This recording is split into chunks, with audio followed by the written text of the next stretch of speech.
जरूरी सूचना है सभी स्टूडेंट्स के लिए। स्टडी फॉर सिविल सर्विसेज का Android app Google play store में आ चुका है, उसको प्लीज तुरंत इंस्टॉल कर लीजिए। और अगर आप स्टडी फॉर सिविल सर्विसेज के सिर्फ ऐप से कोई भी कोर्स, कोई भी पीडीएफ परचेस करते हैं, तो उसमें अप्लाई कूपन, अगर आप ज्ञान सर जो है आप उसमें अप्लाई करते हैं, ये कूपन कोड है, तो उसमें 20% फीस तुरंत माफ हो जाएगी, मतलब 20% डिस्काउंट तुरंत उसमें लग जाए। नमस्कार दोस्तों बिहार पीसीएस की साइंस के लिए आज एक बहुत महत्वपूर्ण टॉपिक है। कुछ जो प्रमुख मिश्र धातुएं हैं, जैसे पीतल है। पीतल किससे मिलके बनती है? कॉपर और जिंक। आप परसेंटेज मत याद रखिए, बस ये याद रखिए किससे मिलके बनती है, कॉपर और जिंक से। कहाँ काम आता है भाई? तार है, मशीन के पुर्जे बनाने में, बर्तन वगैरह बनाने में।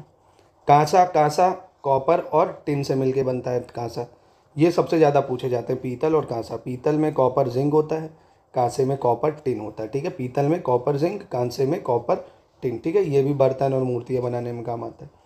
कृत्रिम सोना कॉपर और एल्युमिनियम से बनता है भाई। और मुद्रा धातु की बात करें, मुद्रा धातु जो कॉपर, टिन और फॉस्फोरस से मिलके बनता है, कॉपर, टिन और phosphorus. Gun metal copper, tin और जिंक से बनता है। गन मेटल कॉपर, टिन और जिंक से। बेल मेटल की बात करें तो ये कॉपर और टिन से बनता है, ये भी बेल मेटल कॉपर और टिन से। कॉन्स्टेंटिन की बात करें तो ये कॉपर और निकल से बनता है, कॉन्स्टेंटिन कॉपर और निकल से। मुंज मेटल की बात करें तो ये कॉपर और जिंक से बनता है, मुंज मेटल किससे? कॉपर और जिंक से। रोज मेटल बिस्मथ, लेड और टिन से बनता है, रोज मेटल बिस्मथ, लेड और टिन से। टाइप मेटल की बात करें तो ये लेड से, एंटीमनी से और टिन से बनता है भाई। वुड मेटल पीबी मतलब लेड, बिस्मथ, टिन और कैडमियम से बनता है। जर्मन सिल्वर सबसे ज़्यादा इंपॉर्टेंट है, मोस्ट इंपॉर्टेंट भाई जर्मन सिल्वर। नाम है जर्मन सिल्वर, इसमें सिल्वर नहीं यूज होता, कॉपर जिंक निकल यूज होता है, कॉपर जिंक निकल। ठीक है। डच मेटल की बात करें तो कॉपर और जिंक यूज होता है डच मेटल में। मैग्नीशियम की बात करें तो इसमें एल्युमिनियम और मैग्नीशियम यूज होता है, एल्युमिनियम और मैग्नीशियम। ड्यूरेलुमिन की बात करें तो एल्युमिनियम, मैग्नीशियम और कॉपर यूज होता है ड्यूरेलुमिन में। एल्युमिनियम ब्रॉन्ज की बात करें तो एल्युमिनियम और कॉपर यूज होता है। फॉस्फर ब्रांच की बात करें तो इसमें कॉपर, टिन और फॉस्फोरस यूज होता है। नाइक्रोम में नाइक्रोम, आयरन, क्रोमियम यूज होता है ना, मेन ये याद रखो। नाइक्रोम में nichrome, iron, chromium. Tungsten steel में chromium, carbon, manganese, iron use होता है। क्रोम वेनेडियम स्टील में वेनेडियम है भाई, क्रोमियम है और आयरन यूज हो जाएगा।